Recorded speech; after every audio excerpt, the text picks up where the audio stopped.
Listo. Buenos días otra vez. Sí dije buenos días, ¿verdad? Buenos días.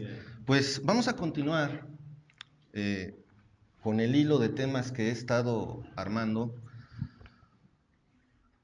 Hace un mes hablamos acerca de los sentidos espirituales y cómo pueden distorsionarse o cómo pueden atorarse en nosotros mismos, ¿no? Cómo puede cambiar o podemos hacernos insensibles a las cosas de Dios.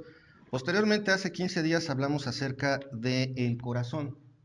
¿Alguien se acuerda qué es el corazón?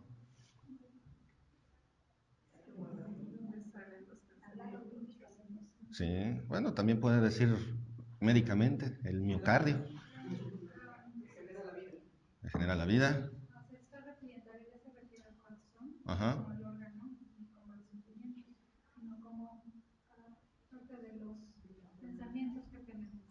Y no solamente parte de los pensamientos, es el origen de los pensamientos. En la Biblia, el corazón, tanto en el Antiguo como en el Nuevo Testamento, es, es la fuente de toda actividad mental y moral.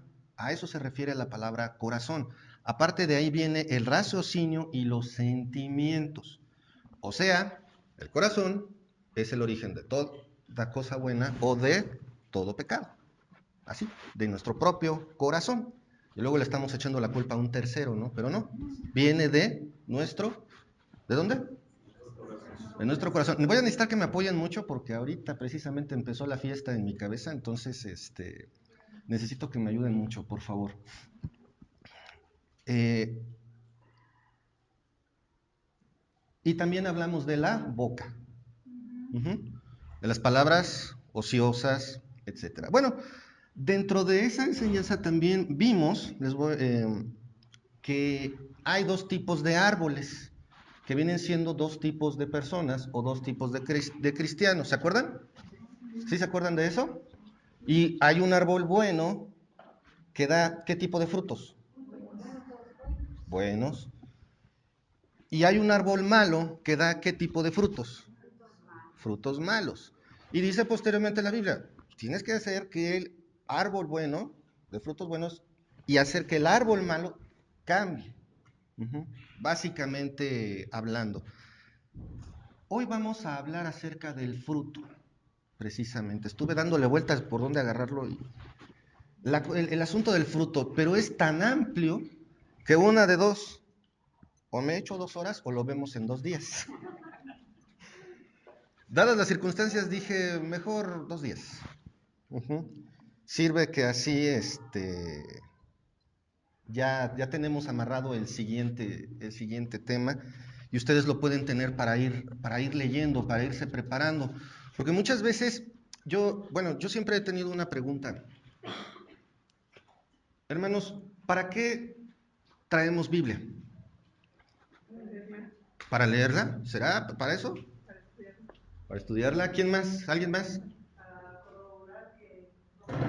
¿Eh?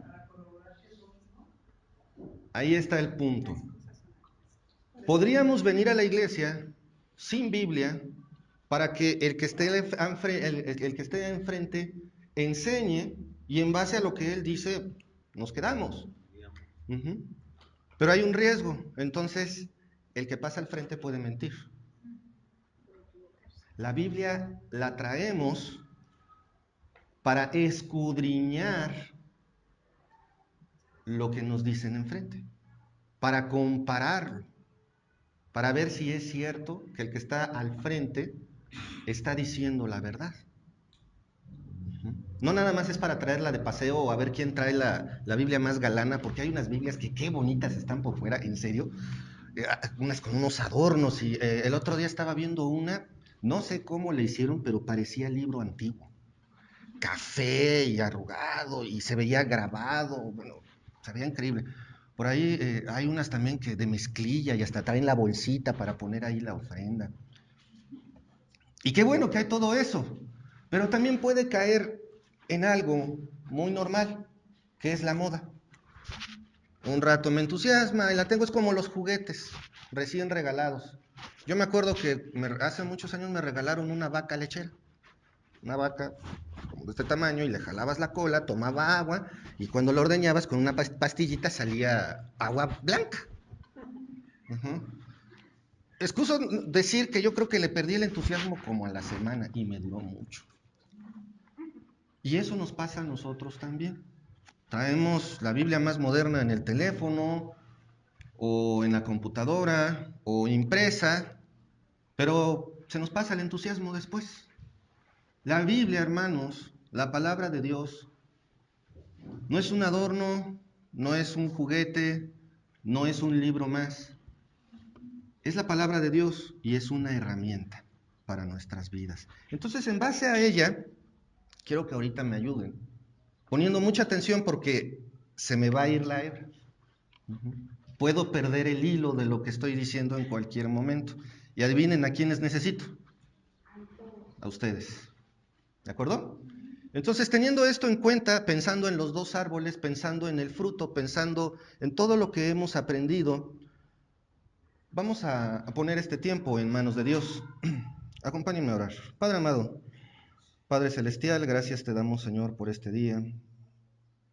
Gracias, Padre, por todo lo que nos das y por tu amor y misericordia. Y gracias por este tiempo el cual podemos usar para aprender más de ti, Señor. Te ruego, Padre, que tú hables a través de mí, que no sea yo el que se exprese, sino solo tu palabra y no filosofías personales, Señor.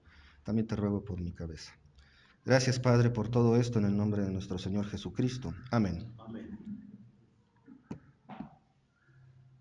¿Dónde estaba? Ah, sí. Entonces vimos tipos de árboles y por lo tanto el tipo de fruto que da. Uh-huh. También, ¿se acuerdan cuando hablamos del tesoro? ¿Se acuerdan del tesoro? ¿Cómo es tu tesoro? ¿Ya lo pensaron? ¿Se quedaron ahí 3 retos? ¿Quién los llevó a cabo? ¿Quién por lo menos se quedó callado antes de decir algo malo? ¿Sí los hicieron? Qué bueno que los hicieron. Su cara de entusiasmo y de nada de preocupación me dice mucho. Hermanos, ahora vamos a enfocarnos entonces en la parte que les mencionaba. Les voy a pedir por favor que me acompañen a Mateo. Mateo 12:33. Mateo 12:33, ¿ya lo tienen? Sí. ¿Quién me lo puede leer por favor fuerte?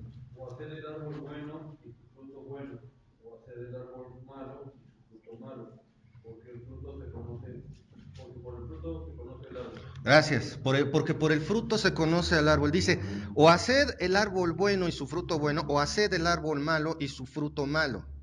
Uh-huh. Porque por el fruto se conoce el árbol.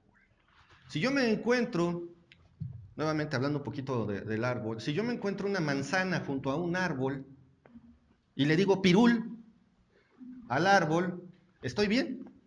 No, porque un pirul nada más da esas bolitas rositas que nunca he sabido cómo se llaman. Uh-huh. ¿Mm? Pingüicas, quién sabe, bueno, pero ya todos sabemos, todos nos hemos llevado el fiasco de que la chupamos y nos deja un sabor amargo, amargo al final. Si la chupas, si agarras las bolitas rosas, solo por un instante, 2 o 3 segundos máximo, es un dulce muy rico. Síguele un poco más y se pone amargo, amargo, amargo. Es curioso, porque a pesar de parecer un fruto que dice uno, ah, qué bonito, qué bueno, termina siendo amargo. ¿Sí? Así es, puede ser peligroso en altas cantidades.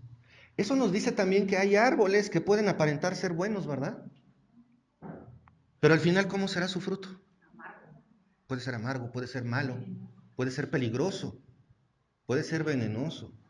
Ojo, el árbol no se va a distinguir nada más porque, por ejemplo, yo veo el pirul que está aquí al lado, todo frondoso, grandote. Uh-huh. Pero eso lo hará un buen árbol. Yo puedo pararme frente a ustedes y, no, pues es que soy tan bueno que como pan. Y puedo poner cara de que soy re buena onda, ¿no? Y que soy un hermano muy espiritual. Pero puedo estar actuando también. Pero ¿cómo se va a distinguir? Por lo que se me caiga. El fruto. No el que yo les quiera dar, ¿se acuerdan? sino el que se me cae. El que sale de repente. Exacto, hermana, esa es la frase que buscaba. El que sale de repente.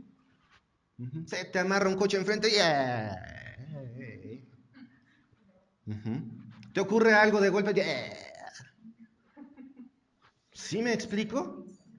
También hay árboles que pueden parecer buenos, pero el fruto que da lo va a delatar. También, no sé si han visto que, por ejemplo, el árbol de maple, cuando se queda pelón, todo feo, entonces es momento ¿de qué? De aprovechar lo que da. ¿Cómo se ve un árbol pelón? Se ve feo, ¿no? Entonces, ay, a lo mejor ya se murió y no falta el que está verde. Pero ¿cómo es su fruto? Tal vez. Bueno, a lo mejor hay otros como yo, voy a poner de ejemplo otra vez yo, porque nada más, pues, aquí no pasa nada malo, ¿verdad? Todo está bien aquí. Con cara de palo, con cara de pocos amigos, a lo mejor tienes esa misma expresión que dice sonríe, triste, amargado, ¿no? Pero a lo mejor el fruto, ¿cómo puede ser? El fruto que cae de repente. Bueno o malo. La apariencia del árbol no nos va a decir nada, sino el fruto, el tesoro que guarda. Si meto la mano en la caja, si meto la mano en la lata, si meto la mano en el cofre, ¿qué me encuentro?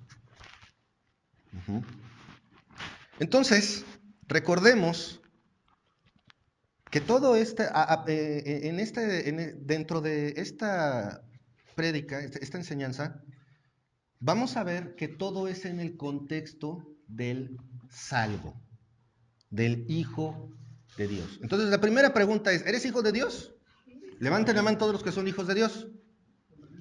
Ok, muy bien, bajen la mano. Muchas gracias. ¿Por qué algunos no la levantaron? Ya me preocuparon, hermanos. Espero que sea por pena, o por que los brazos pesan. Pero el primer paso que tenemos que entender en este mensaje es, ¿eres hijo de Dios? ¿Sí o no? ¿Cómo puedes saberlo? ¿Tienes fe únicamente en el Señor Jesucristo? ¿Sí o no? Si la respuesta es sí, eres hijo de Dios. Simple, llano.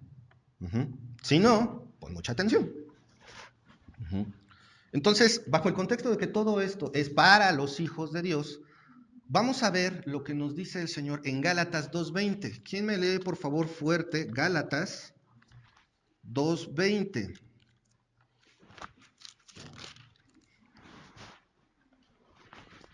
Con Cristo estoy juntamente crucificado, y ya no vivo yo, mas vive Cristo en mí.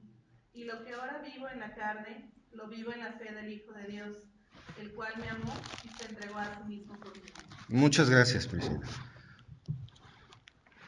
Este versículo yo creo que lo hemos escuchado muchas veces, lo hemos recitado o incluso lo hemos dicho, ¿no? Ya no vivo yo, vive Cristo en mí. Pero aquí hay una cosa bien importante que tenemos que tomar en cuenta. Si ya no vives tú, si vive Cristo en ti, entonces estamos hablando, aquí Pablo se está refiriendo a un hijo de Dios. Lo está diciendo él mismo. Ya no vivo yo, vive Cristo en mí. ¿Qué significa lo que ahora vivo? Porque dice, con Cristo estoy juntamente crucificado y ya no vivo yo, mas vive Cristo en mí. Y lo que ahora vivo en la carne, ¿qué significa lo que ahora vivo? Los deseos, lo que ahora vivo en la carne. Lo que ahora vivo es mi cuerpo. ¿Nadie? En este momento están viviendo algo en la carne. Lo que ahora vivo en la carne se refiere a tu día a día. No es nada de, oye, ha de ser una tentación o algo así medio truculento o maquiavélico que planea el diablo contra mí. No, nada de eso. Lo que ahora vivo yo se refiere a tu vida cotidiana. Tan cotidiano como qué es lo primero que haces cuando abres los ojos en la mañana. Así. Das gracias, bueno, qué bueno, ¿no? Das gracias, yo corro al baño, pero, y en el camino doy gracias, pero tan cotidiano como eso, tenemos que vernos como cristianos, pero también en el contexto humano. Lo cotidiano, porque dice, lo que ahora vivo en la carne, lo vivo en la fe del Hijo de Dios. Fíjense en esto. Esto significa que, por ejemplo, te paras en la mañana, te preparas para trabajar, para ir a la escuela, para regañar a los niños, para lo que te tengas que preparar en el día a día. Y todo eso entonces lo vives en la fe. Y si mencionamos ya después sales de tu casa, vas en camino, lo que vives, lo que haces, ¿lo vives en la fe? ¿El trabajo lo vives en la fe?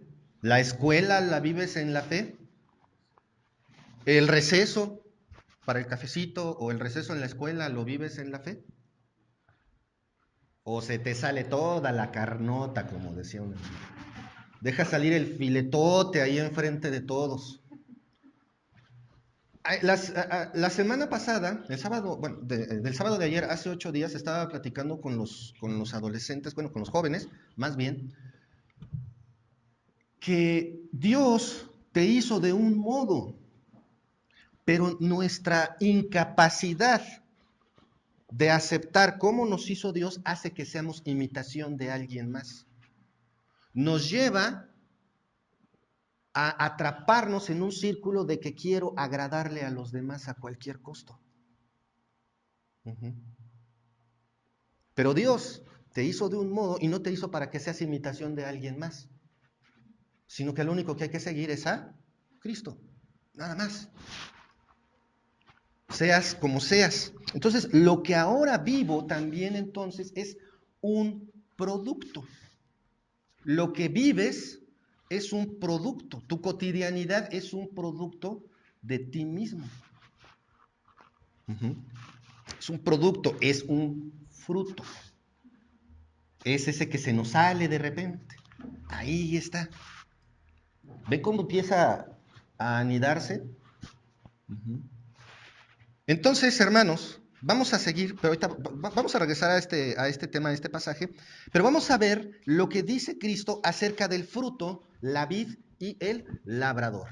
¿De acuerdo? Porque está el fruto, está la rama de donde pende el fruto y obviamente está el que cuida esa planta que da fruto. ¿De acuerdo? Entonces, vamos a Juan 15.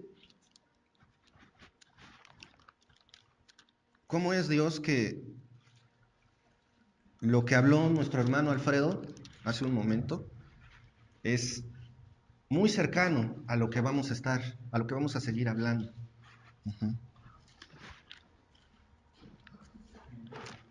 Juan 15, versículos del 1 al 10, ¿ya lo tienen? Voy a dar lectura, dice, yo soy la vid verdadera y mi padre es el labrador. Todo pámpano que en mí no lleva fruto lo quitará. Todo aquel que lleva fruto lo limpiará para que lleve más fruto. Ya vosotros estáis limpios por la palabra que os he hablado. Permaneced en mí y yo en vosotros. Como el pámpano no puede llevar fruto por sí mismo, si no permanece en la vid, así tampoco vosotros, si no permanecéis en mí. Yo soy la vid, vosotros los pámpanos. El que permanece en mí y yo en él, éste lleva mucho fruto, porque separados de mí nada podéis hacer.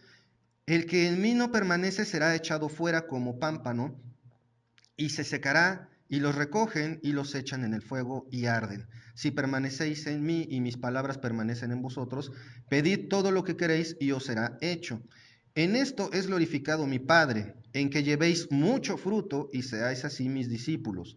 Como el Padre me ha amado, así también yo os he amado. Permaneced en mi amor. Si guardareis mis mandamientos, permaneceréis en mi amor, así como yo he guardado los mandamientos de mi Padre y permanezco en su amor. Y complementamos dando un pequeño brinco al versículo 12, que dice, este es mi mandamiento, que os améis unos a otros como yo os he amado. ¿De acuerdo? Muy bien. Aquí no sé si detectaron ustedes el argumento correcto, no me lo pude aprender, pero es los 3 grados de fructificación del cristiano. ¿Los pudieron ver? Solamente lo quiero mencionar porque es el otro tema, no es este. Fruto, y luego más fruto, y luego mucho fruto. Va ascendiendo.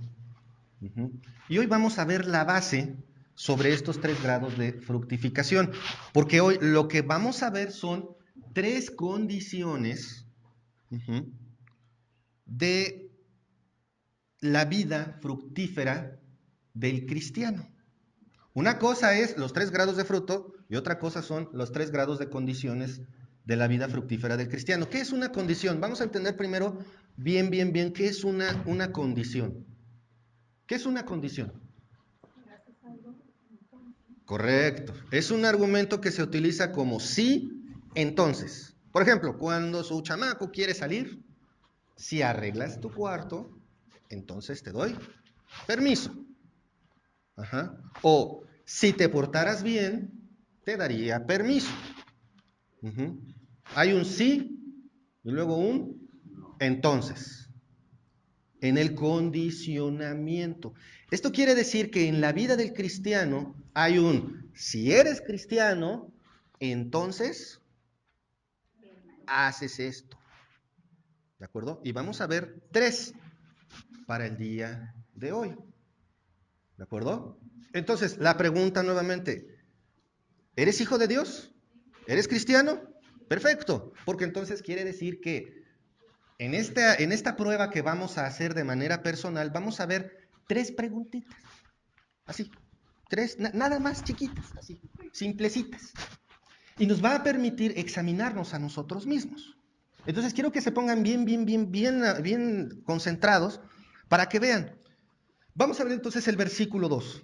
Antes de entrar en materia con estas 3 condiciones, solamente quiero insistir, ¿sí queda claro que es una condición? ¿Sí queda claro? Tenemos un sí y un si esto entonces. ¿De acuerdo? Versículo 2 dice, todo pámpano que en mí no lleva fruto, lo quitará, y todo aquel que lleva fruto, lo limpiará para que lleve más fruto. La primera condición que vemos es limpieza. Dice, todo pámpano que en mí no lleva fruto, lo quitará. ¿Quién lo quitará? Aquí estamos hablando de que, perdón, me brinqué esta parte, pero hay 3 personajes aquí. Uno, la vid. La vid. La vid o la planta de las uvas. Y es impresionante también porque viene a colación con lo que platicábamos del árbol bueno y el árbol malo. ¿Saben ustedes cómo se ve una vid lista para empezar a echar hojas y ramas? ¿Cómo se ve inicialmente? Es un palito seco. En casa ya tenemos 3 vides. Y me impresionó porque, pues, ya saben, San Google, ¿no? Si no sabes, consúltalo en Google. Compramos una plantita y dice, qué bonito, y que se le caen todas las hojas y, mi uvita, le decía yo, mi vida. Soy un asno para las plantas. Pero no, resulta que consultándolo es parte del proceso natural de la vida. Y ve uno el palo ahí todo flacucho y una rama nada más así gruesa y hasta dice, no, córtalo y síguele echando agua. Trátalo como una planta normal. ¿Será que sí? ¿Será que no? Probemos. Pues a su tiempo, de repente, le salió algo verdecito. ¿Se imaginan mi cara? Sí es cierto, sí es cierto. Y sí, creció, echó ramas y todo. Y por ahí, pues yo le rompí otros 2 palos. ¿Qué creen que hice? Los metí en la tierra. ¿Y qué pasó? Reverdecieron. Y no crean que los tengo en el piso y están así enormes. No, los tengo en un huacal ahí metidos con tantita tierra y sin embargo jamás van a dar uvas, eso me queda claro. Pero sus hojas son grandes, sus ramas son fuertes. A mí se me hace impresionante, para irla dirigiendo, jala uno las guías que echan y están fuertes, son duras. Ese es el Señor Jesucristo en este pasaje, la vid. A pesar de que probablemente Él no llamaba la atención físicamente, Él era la vid verdadera. En Él estaba la vida. De Él mana la salvación, de Él sale la vida. Tal vez Jesús delante del mundo sea como un palo nada más, porque así lo ven mucha gente. Es un maestro más, un tipo que se dejó. Hay quienes dicen algo más, que fue un tarugo o cosas por el estilo. Qué bueno que lo vean así, porque precisamente en esa insignificancia ahí está la grandeza de su poder. Su poder se perfecciona en la debilidad. La apariencia de Jesús ante el mundo es igual, lo ven débil, pero Él es el creador del universo. Él es tu Salvador. Él derramó su sangre para el perdón de tus pecados. Es el único medio para que puedas llegar al Padre. Y tenemos una segunda figura. Las ramitas, el pámpano. ¿Han comido uvas? ¿Qué pasa cuando ya están bien maduras? Agarran el racimo, bueno, ya no, la mayoría, ¿no? Pues compramos el racimo, le hacemos así, ¡pum! Se le caen algunas uvas, ¿verdad? Él hace así, ¡pum! Se le caen más uvas. Y conforme le va sacudiendo, ¡pum! Se le caen más uvas. Así de fuertes somos nosotros. Así de capaces de sustentarnos en nuestra moralidad somos, que nada más nos hacen así, ¡pum! Se desparramas. Y metes la patota, pero hasta la rodilla, decía un comandante. Ya metiste la pata, gato, hasta la rodilla. Y a veces hasta las dos. Pensemos y veamos un momento. Considérate a ti mismo en tu vida como cristiano. Alguien tomó el racimo de uvas de donde estás colgado, o sea, tu vida, y de repente la sacudió. Y te quedaste ahí agarrado, ¿verdad? O ¡pum! Se cayó. Y te tropezaste y cometiste un pecadote. ¿Le suena familiar? Porque el fruto somos nosotros, el pámpano. Esa parte que pende ahí, nada más le giras tantito, se cae. Pero ¿qué tal la rama? Lo que les platicaba de la rama de la vid. Es fuerte. Aún seca, para quitarlo es un cotorreo. Yo he visto vides que forman arcos en casas. Y ya son troncotes. Y dice, wow, ¿cuántos años tiene esta planta? Y vemos una tercera figura. El labrador. Aquel que es capaz de llegar y modificar para dónde va la vid.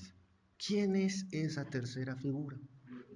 Es Dios el Padre. ¿De acuerdo? Entonces, ya vimos que los tres personajes están bien parejos, ¿verdad? El Padre, el Hijo y nosotros. Dice, todo pámpano que en mí no lleva fruto, lo quitará. Tengo aquí específicamente hablando de los hijos de Dios. Aquel hijo de Dios que no da fruto es retirado del mundo. Yo sé cómo se escucha. Muchos interpretan esto como un condicionamiento de la salvación, pero se está refiriendo a la condición del cristiano. Aquel que termina su trabajo en la tierra, aquel que ya no da fruto, entonces es quitado. A mí me extrañó mucho, porque muchísimo tiempo me estuvieron enseñando que era más bien referido a los que no son hijos de Dios. Pero no, porque se está refiriendo al contenido de la vid. Si se fijan, aquí estamos dentro del contexto de la planta. Y no puedes estar dentro del contexto de la planta si no eres hijo de Dios. ¿Sí? Llega el labrador. Yo, por ejemplo, siempre hay flores en la casa, trato de que haya flores. y de repente hay una rama ya toda pelona. Saco las tijeras y vámonos. La que sigue. Es el mismo proceder por parte de Dios. Si uno de sus hijos ya no está dando fruto, va para afuera. Entonces, hermanos, ¿qué conviene? Vivir una vida dando la mayor cantidad de fruto. Por supuesto, vamos a ser retirados en cuanto sea nuestro tiempo. Pero, ¿qué prefieres? ¿Rama seca o una canasta de frutas?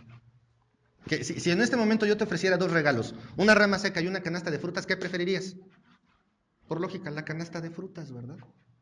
Y a lo mejor mientras la paso en medio de todos, venga, ahí está, dame. Y de la rama, pues, no haríamos gran cosa con ella. Ahí está. Entonces, primero que nada, hermanos, tenemos que ver que aquel fruto, bueno, aquel cristiano que no da fruto será quitado. Todo aquel que lleva fruto lo limpiará para que lleve más fruto. Hermano, ¿te ha pasado que tienes una fe y dices, yo amo a Dios? ¿Y te llueve? ¿Y termina de llover? ¿Y te graniza? ¿Y te llega un Harvey o una Lidia a tu vida? ¿Vieron cómo estaba el asunto? Digo, de verdad qué bueno que están orando por los habitantes de Texas, pero ¿saben cómo están en Baja California? La cantidad de víctimas ya superó a la de Texas. Nada más que no se dice. Uh-huh. ¿Qué harías con una tormenta de ese tamaño? Dios, no me... ¿Dónde estás? Todo lo contrario. Cuando yo voy, o cuando tú puedes ir en tu jardín y cortas una rama y le cortas otra rama a la planta, ¿qué pasa? ¿Cómo responde la planta? Echa más ramas. ¿Han visto los malbones? Esas plantas que son tan nobles que basta con cortar una rama, esperar a que seque la base, la metes en tierra, le echas agua y tienes una planta nueva. Fácil y rápido. Le cortas las ramas y ¿qué hace? Dice, sí, pues ahí te van 2. Me cortas 2, pues ahí te van 4. Y aún sin agua dan flores. Es una planta de uso rudo, dirían por ahí. No necesitas cuidarla mucho. Todo terreno, sí, la pones hasta en tierra, así, en la calle y crece. Y sí, así es el malbón. Pero, ¿qué pasa si lo dejas, no lo pelas? Nada más le echas agua de vez en cuando. ¿Qué termina pasándole a la planta? Se muere. Curiosamente, cumple su ciclo de vida, crece de determinado tamaño y luego se muere. ¿Cómo? O sea, si la podo vive y si no la podo muere. Sí. Y eso es lo que hace Dios con nosotros. Agarra a Gerardito, dice, esta rama va para afuera. Bueno, va para afuera. Y de este lado otra. Y a lo mejor digo, no, déjame esa rama, no me la quites. No, sí, no te sirve, va para afuera. Y si vemos el contexto científico, dicen que las plantas sienten dolor, que son capaces de sentir dolor. Ahora, ¿cómo verás una lechuga cuando la muerdes, verdad? Bueno, pero aquí hay una cosa bien importante. A lo que voy es, ¿dolerán los cambios? El contexto de la palabra que dice lo quitará viene de la palabra podar. Eso es lo que hace Dios, nos poda. Y no me refiero a la cabeza, ¿no? Porque pues a mí ya no hay mucho que podarme. Pero quiere decir que te va a tomar tu vida. Si eres hijo de Dios, fíjate en esto. Si eres hijo de Dios y proclamas a los no sé cuántos vientos que Dios te ama, entonces vas a sufrir. Entonces vas a tener cambios en tu vida que no te van a gustar. ¿Han visto o conocen el proceso de un bonsái? Digo, porque es bien padre ir por ahí en las carreteras y bonsáis aquí, bonsáis allá. ¿Cuál? Te lo llevas y a la semana te quedas sin arbolito. Un bonsái auténtico tiene un trabajo de décadas. Y es básicamente torturar al árbol porque no es nada más, el hecho de un bonsái no es un árbol chiquito nada más, sino la forma que toma. Hay maestros del bonsái. Y no es cualquier cosa, porque necesitas por lo menos haber pasado 30 años cuidando un arbolito para que te digan, aprendiz.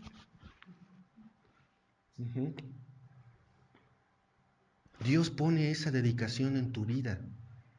Dios pone esa dedicación en la vida del Hijo de Dios.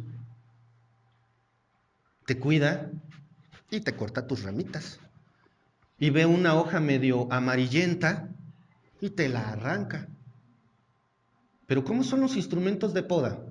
¿Son suavecitos? ¿Acolchonaditos? No. Son unas tijeras bien afiladas. El pasto, si no le das con ganas, no se corta. Intentas agarrar un manojo de pasto grueso, por ejemplo, con las tijeras y le tienes que insistir varias veces. ¿Cómo tienen que estar las tijeras? Para los modernos, la desbrozadora tiene que tener un buen hilo. Pero si la herramienta no es fuerte, no funciona. Y algo más, si el labrador no es hábil, queda feo. Deberían de ver el pasto en mi casa. Yo veo cómo vamos y le queda bien bajito, bien bonito, y yo dejo hoyos y partes sin pasto, otros con pasto largo. Bueno, pero le hago la lucha, ¿no? Porque hay personas que se dedican a eso. Y el labrador, el padre, es el labrador en tu vida. O un foco de alarma, si sientes que no pasa nada, aguas.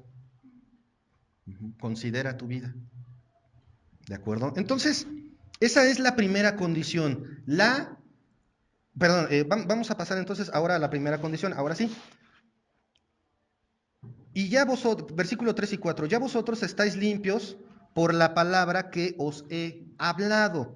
Permaneced en mí y yo en vosotros, como el pámpano no puede llevar fruto por sí mismo si no permanece en la vid, así tampoco vosotros si no permanecéis en mí. Hablábamos entonces que la primera condición de la vida del cristiano es la limpieza. Esa es la primera condición, la limpieza. Hebreos 10, del 7 al 10. Hebreos 10, del 7 al 10. ¿Ya lo tienen?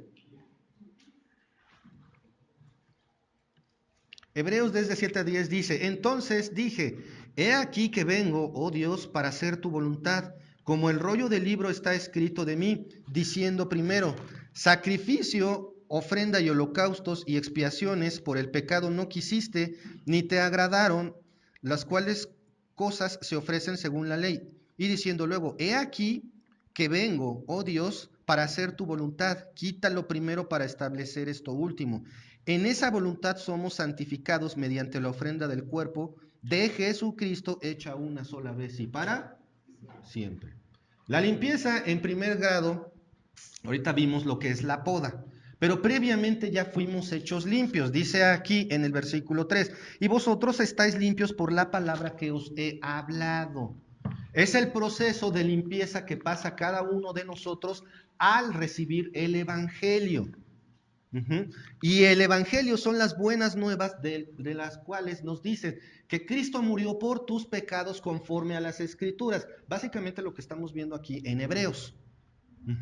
Y que es necesario este sacrificio, ¿cuántas veces? ¿Cuántas veces? Una sola vez y para siempre. En Hebreos vemos la referencia que dice que eran sacrificios continuos, pero eso no terminaba de agradar a Dios, era incompleto. La obra completa, el sacrificio supremo, lo lleva a cabo Jesucristo a través del sacrificio de su cuerpo. El Hijo de Dios colgado de una cruz. Y es un sacrificio que es necesario, ¿cuántas veces? Una sola vez y para siempre. Si crees esto, entonces eres salvo. Esa limpieza es la primaria. La segunda limpieza es la que dice, Dice, permaneced en mí y yo en vosotros. Como el pámpano no puede llevar fruto por sí mismo si no permanecéis en la vid, así tampoco vosotros si no permaneceréis en mí. A ver, hermano, hermana, un examen, rápido, una examinación personal. Piensa en ti mismo sin Cristo. ¿Ok? O sea, la vida pasada, atrás. Piensa en ti mismo sin Cristo. ¿Qué pasó? ¿Qué hiciste? ¿Dónde anduviste? ¿De dónde te sacó Dios? Luego entonces, viene Él y por su palabra, por el Evangelio, vienes a ser hecho hijo de Dios y por lo tanto, limpio. Pero de repente resulta que aunque estamos bien bañaditos, bien limpios, podemos, por ejemplo, decir, ¡ay, está lloviendo! ¡La ropa! Y sales corriendo en short, está lloviendo, la metes y ¿cómo regresas? Mojado, ¿verdad? ¿Y tus pies? ¿Cómo están los pies? Si te saliste descalzo o en chanclotas a meter la ropa. Mojados, con un poquito de tierra tal vez. Ya no estás tan limpio, ¿verdad? Ya los pies ya no están tan limpios. ¿Ustedes recuerdan ese pasaje donde Cristo lavó los pies de sus discípulos? Bueno, está 2 capítulos atrás. Vámonos a Juan 13, por favor. Y vemos, quiero que me acompañen, dice versículo 6. No, era el 5. Luego puso agua en un lebrillo y comenzó a lavar los pies de los discípulos y a enjugarlos con la toalla con la que estaba ceñido. Entonces vino a Simón Pedro y Pedro le dijo, Señor, ¿tú me lavas los pies? Respondió Jesús y le dijo, lo que yo hago, va de nuevo, perdón. Respondió Jesús y le dijo, lo que yo hago tú no lo comprendes ahora, mas lo entenderás después. Pedro le dijo, no me lavarás los pies jamás. Jesús le respondió, si no te lavare, no tendrás parte conmigo. Aquí hay un juego de palabras muy interesante que podría ser muchísimo más profundo, pero lo voy a abarcar de manera rápida. ¿Qué les quería lavar Jesús? Los pies. En el andar en aquel entonces, pues no había carreteras, tampoco había pisos de cemento, mucho menos de loseta. Entonces, ¿qué era lo más común que trajera sucio a la gente? Los pies. Pero independientemente de que la limpieza de los pies era la tarea más humillante de la casa y la realizó Jesucristo, independientemente de eso, fíjense en lo que pasa. ¿Pedro ya había escuchado las palabras de Jesús? Por supuesto que sí. ¿Pedro ya creía en Jesús? No, lo más probable es que no. No terminaba. Recuerden que la resistencia de los discípulos a creer en Jesús fue bastante intensa, aunque estaban enfrente de él. Jesús le dice, te voy a lavar los pies. ¿Y qué dice Pedro? No me vas a lavar los pies. No me los vas a lavar. Dice, no entiendes lo que estoy haciendo. Casi está, coopera. No entiendes, o sea, coopera. Y le dice, si no te lavare, no tendrás parte conmigo. Cambió el contexto. No le dice, si no te lavo los pies, si no te lavare, si no te limpio, entonces no puedes estar conmigo. Si no crees en Jesús, entonces no puedes ser hijo de Dios. El versículo 10 dice la clave.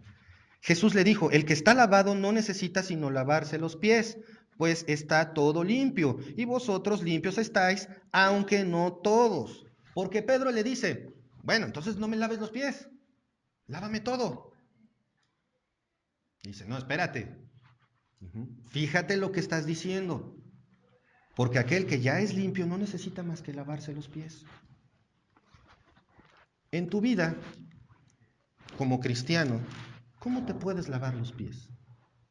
¿Cómo te lava el Señor los pies. Porque limpio soy, sigo siendo pecador, pero por la sangre de Cristo soy justificado, no por obras, sino por gracia. Por regalo de Dios, limpio soy. Así como me veo, delante de Dios puedo ser repugnante, pero tenemos un abogado para con nosotros, que es Cristo Jesús. ¿De acuerdo? Pero en el camino lleno de tierra, ¿qué me ensucio? ¿Les ha pasado, por ejemplo, aquí vienen caminando, sus zapatitos bien boleaditos y en la tierra se me ensuciaron los pies? En el camino puedo cometer pecados. ¿Cómo me lavo los pies? ¿Cómo Dios me limpia? ¿Cómo Cristo me limpia los pies? Primera de Juan 1:9.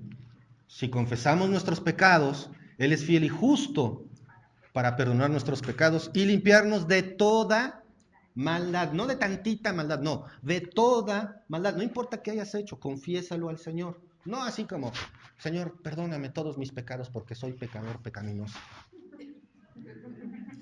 Eso y nada es lo mismo. Sé específico, lava tus pies, permite que Cristo te lave los pies, confiesa tus pecados. Entonces, esa es la primera condición, hermanos. La figura de lavar los pies es porque necesitamos esa limpieza, porque nos ensuciamos en el camino. ¿Sí? La confesión de pecado es esa limpieza, es parte de esa limpieza. La comunión con Dios nos lleva a esa limpieza. Entonces, ¿cuál es la primera condición de la vida del cristiano? Limpieza. Limpieza. Si soy hijo de Dios, entonces practico la limpieza. Primera condición. Segunda condición, permanencia. Dice el versículo 4, permaneced en mí y yo en vosotros. Con eso tenemos. Permaneced en mí. ¿Qué significa permanecer en él? Constancia. Ok, muy bien. ¿Otra? Ser fieles a él. Permaneced en mí. Vemos, como el pámpano no puede llevar fruto por sí mismo si no permanece en la vid, tampoco vosotros si no permanecéis en mí. También es aferrarse. Permanecer en Dios es aferrarse. ¿Te aferras a tu cristianidad? ¿Te aferras a tu fe? Tanto como para vivir una vida que lo represente a Él. Ya cambió, ¿verdad? Porque es permanecer. No, sí, claro que permanezco en Él. Por supuesto que sí, claro que por supuesto que desde luego que sí. Porque yo soy hijo de Dios. También porque cuando digo una cosa digo otra. Hay cosas que ni que, ¿no? Pero, ¿tengo o no tengo razón? Hermanos, la permanencia en Dios es algo tan cerrado, tan férreo, que cuesta mucho trabajo practicarlo. Y por eso Dios necesita podarnos. Por eso Dios necesita agarrar la planta también de nuestra vida y dirigirla hacia donde Él quiere. Porque si tú dejas una planta que crezca para donde quiera, después tienes un relajo. La hiedra, ¿cómo crece? Nomás algo. Ahí se va. Permanecer en Dios, dice, fíjense, quiero que escuchen esto, no lo busquen, primera de Juan, capítulo 1, versículo 3, lo que hemos visto y oído, eso os anunciamos para que también vosotros tengáis comunión con nosotros, y nuestra comunión verdaderamente es con el Padre y con su Hijo Jesucristo. La permanencia con Dios es la comunión con Él. ¿Tienes una comunión con Dios? Ya no me voy a meter con el tema de si lees la Biblia todos los días o si oras antes de comer, porque hay quienes lo hacen por reflejo. ¿Se han escuchado al orar? Ese es un ejercicio que a mí mi maestro me enseñó. escúchate cuando oras. Porque también la Biblia dice que no debemos de orar con palabrerías. O sea, así como rezando. A veces nuestras oraciones ya son rezos. Palabras y oraciones dichas a pies juntillas, siempre en la misma ocasión. A veces me escucho cuando oramos por los alimentos y me doy cuenta que digo lo mismo todos los días. ¿Qué quiere decir? Que ya ni lo razono. ¿Esa oración demostrará comunión para con Dios? No, ya no. Y aguas que es como el plato de frijoles en invierno. Lo sirves hirviendo y a los 5 minutos, ¿cómo está? Helado. Hasta las... ¡Ay! Pero si estaba caliente, así somos nosotros. Tendemos a la comodidad, tendemos a lo seguro, a lo tranquilo. Escúchate, hermano, cuando oras. Escúchate, hermano, cuando lees. Escúchate, hermano, en este momento. ¿Qué tienes aquí? ¿Cuándo empieza la NFL? ¿Cómo irá el partido? Ni sé si hay partido o no, nada más estoy hablando. Ay, la película estaba re buena, le tuve que poner pausa. O extraño mi camita. Escúchate, hermano, ¿cómo es tu comunión para con Dios? Y nada más estamos hablando de la mente. O bueno, podemos incluso decirle también del corazón. Porque recuerden que el corazón es la fuente de todo raciocinio, de todo pensamiento, bíblicamente hablando. ¿Cómo está mi comunión con Dios? Esta parte es tan obvia, es tan rápida como fulminante, porque de verdad termina desafiando lo que pienso acerca de mi comunión con Dios. Razónalo por un momento. Vamos a buscar 1 Corintios, capítulo 10. 1 Corintios, capítulo 10. ¿Ya lo tienen? ¿Cuál debe de ser nuestra comunión, hermanos? ¿Cuál debe de ser esa presea, ese centro de nuestra comunión? Porque, hermanos, somos hermanos, ¿verdad? ¿Somos hermanos en Cristo? Sí. ¿Y cuál es el centro de nuestra comunión?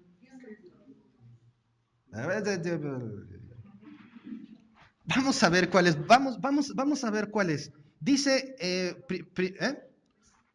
espérenme, mi hermana, espérenme, ya voy. No me presione. 1 Corintios, capítulo 10, versículo 16. 10. Perdón, a lo mejor no lo pronuncié bien. Va de nuevo. 1 Corintios, capítulo 10, versículo 16. La copa de bendición que bendecimos no es la comunión de la sangre de Cristo. El pan que partimos no es la comunión del cuerpo de Cristo. ¿Qué hicimos hace un momento? Celebramos la Santa Cena, ¿verdad? ¿Y cuál es el centro de nuestra comunión? Cristo, su cuerpo molido y su sangre derramada. Ese es el centro de nuestra comunión. No es, ¿qué onda, brother?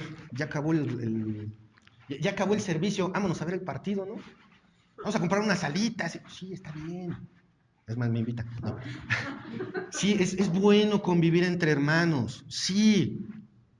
Pero ¿cuál es el centro? ¿Cuál debe de ser el centro de nuestra comunión?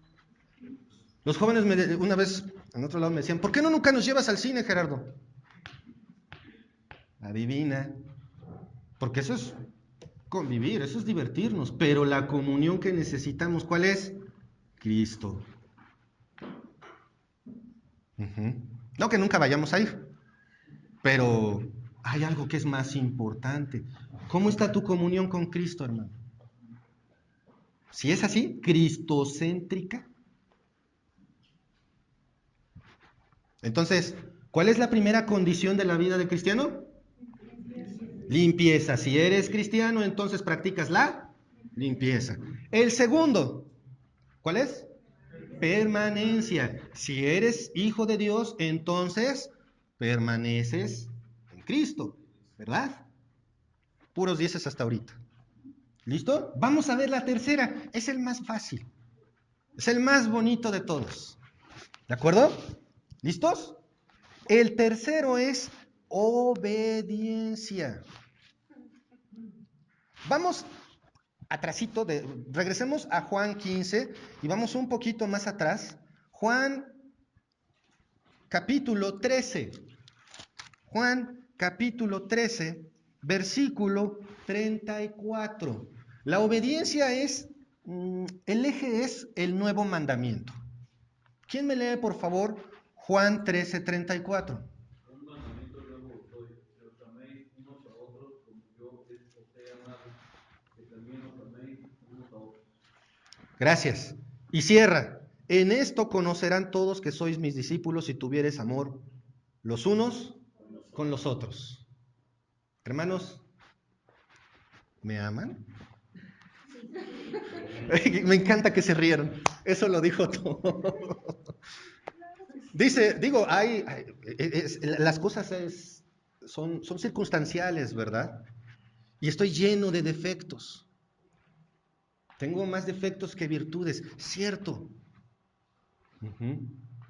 Pero ¿a quién represento? Y tú también. A mí qué me importa cómo seas. Eres hijo de Dios y por lo tanto conmigo eres coheredero de la gracia. Pregunto de nuevo, ¿me aman, hermanos? ¿Se aman entre ustedes? ¿O por ahí está el hermano de, ay, sí, cómo lo reteamo, en serio? Por eso lo voy a exhortar con todo ahorita que se deje. Eso es bien común en la iglesia. Ajá. O amas tanto a tu hermano que se sienta junto a ti, tu esposa, tu esposo, tu hijo. ¿Sí? Lo amas. Como Cristo ama a su iglesia.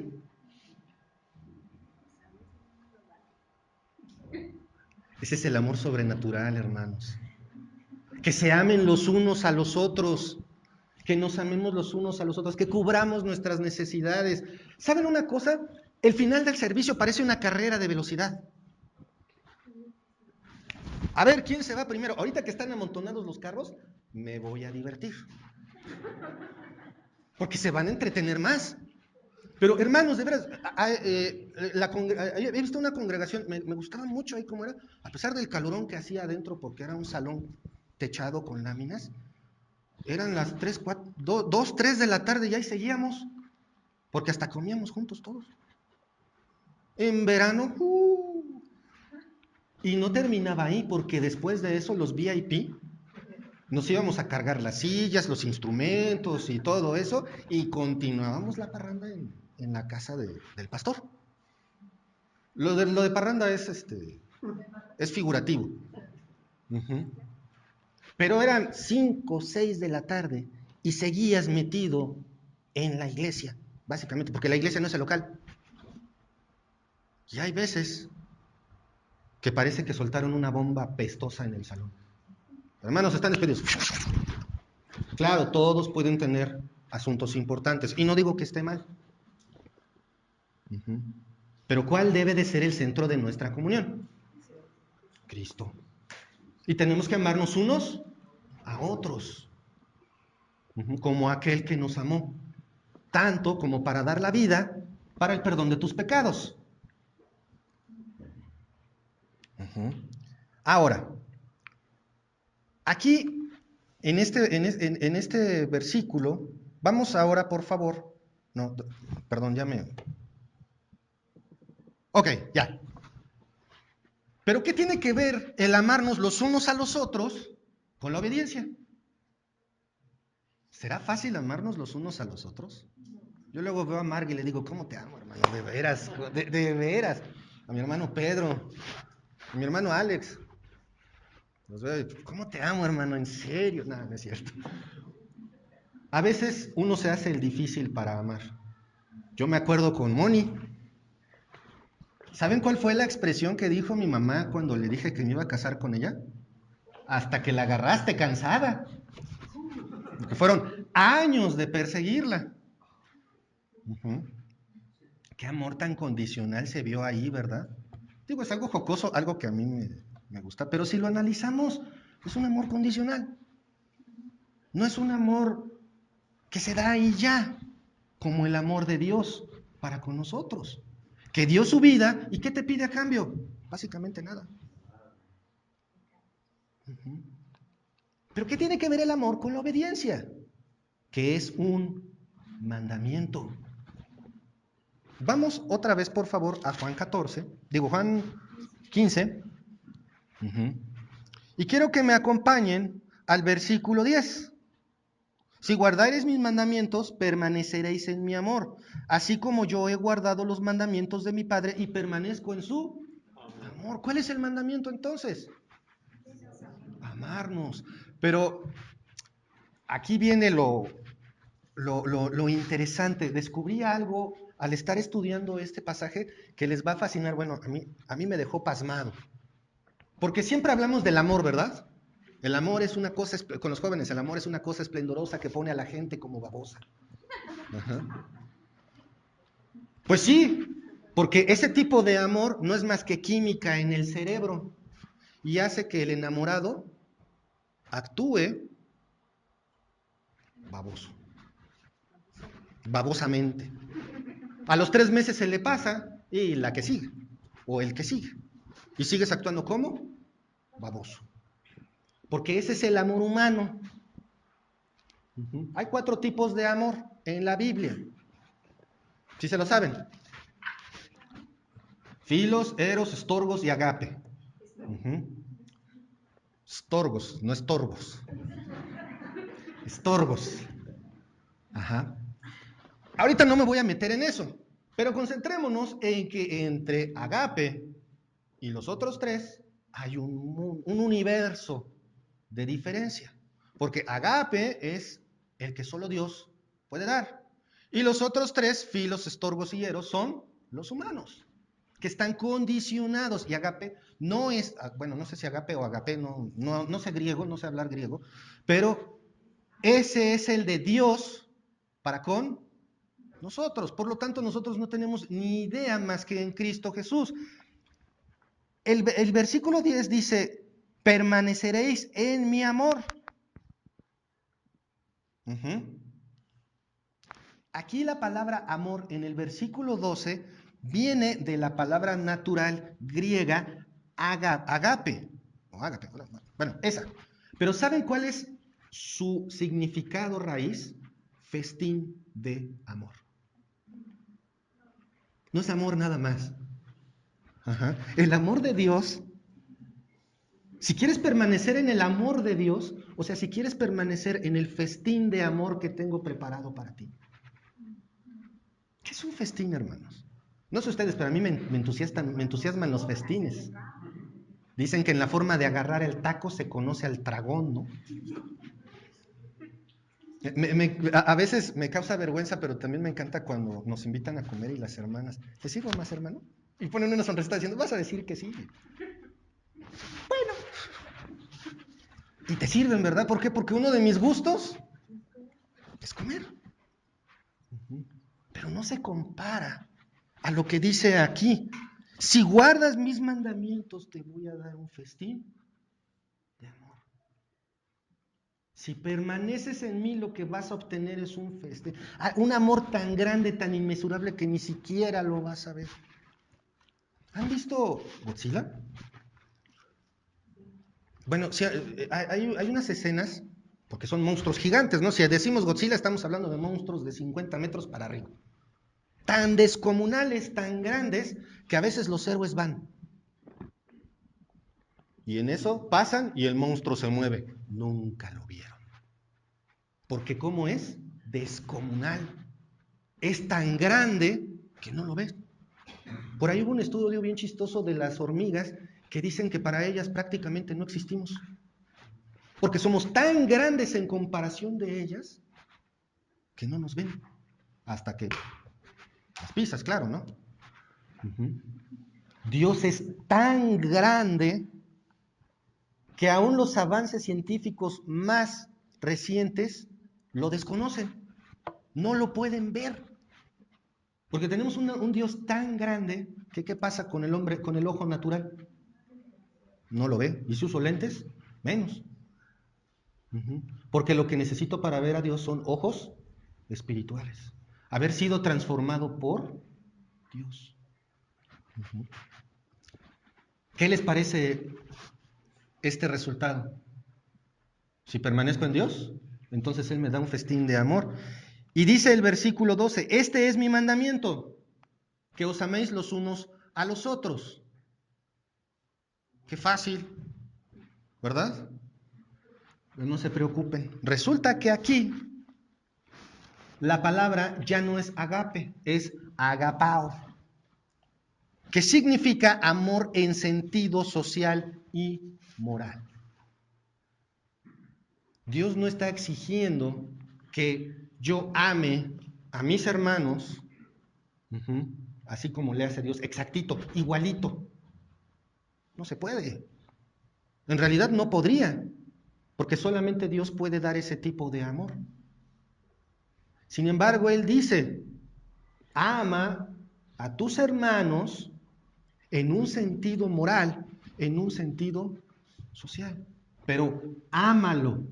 Y quiere decir, en el sentido social, cubre, el amor que hace, cubre sus necesidades, cubre sus sentimientos, ayúdense. Coincide, ¿no? Hoy, ¿qué tenemos que hacer?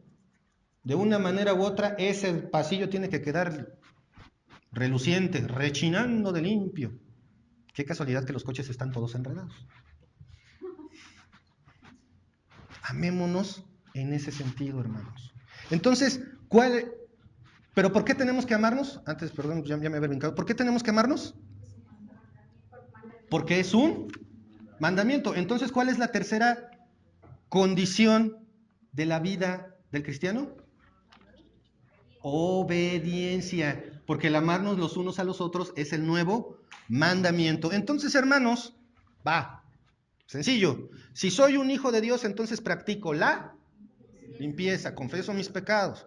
2, si soy un hijo de Dios, entonces permanezco en Cristo. Y si soy un hijo de Dios, entonces lo obedezco. Bien fáciles esas tres condiciones. Bien simples, concretas. ¿Y qué pasa sin Nanay de Paraguay? Sin ninguna. Checa con mi vida. Probablemente no eres hijo de Dios. Que sirva esto como una reflexión y como un reto. Hermanos, tuvimos un reto hace 15 días. Todos lo cumplimos. Entonces, hoy tenemos 3 retos nuevos. Practiquemos la limpieza. Permanezcamos en Dios. Y obedezcamos su mandamiento. Fácil, sencillo, ¿verdad? No. Por eso somos pámpanos, porque tenemos que estar dependiendo de la vid y del labrador. Solamente podemos lograr esto por gracia. Les invito a que practiquemos estas 3 condiciones para la vida del cristiano. Vamos a orar. Padre amado, Padre celestial, gracias te damos, Señor, por este día. Gracias, Padre, por todo lo que nos das y por tu amor y misericordia. Y gracias por tu palabra, Señor. Gracias porque a través de ella nos muestras cómo debemos de ser, cómo debemos de actuar, cómo debemos confesarnos, cómo debemos de demostrarle al mundo que somos hijos tuyos, Señor. Gracias, Padre, por esto, y gracias también porque sabemos que el fruto viene de ti también, Señor. Permítenos, Padre, practicar la limpieza. Permítenos, Señor, permanecer en ti. Permítenos, Señor, obedecerte. Pon en nosotros el querer como el hacer por tu buena voluntad, Padre. Gracias, Señor, por todo esto. Y nos ponemos en tus manos en el nombre de nuestro Señor Jesucristo. Amén. Amén. Gracias, hermanos.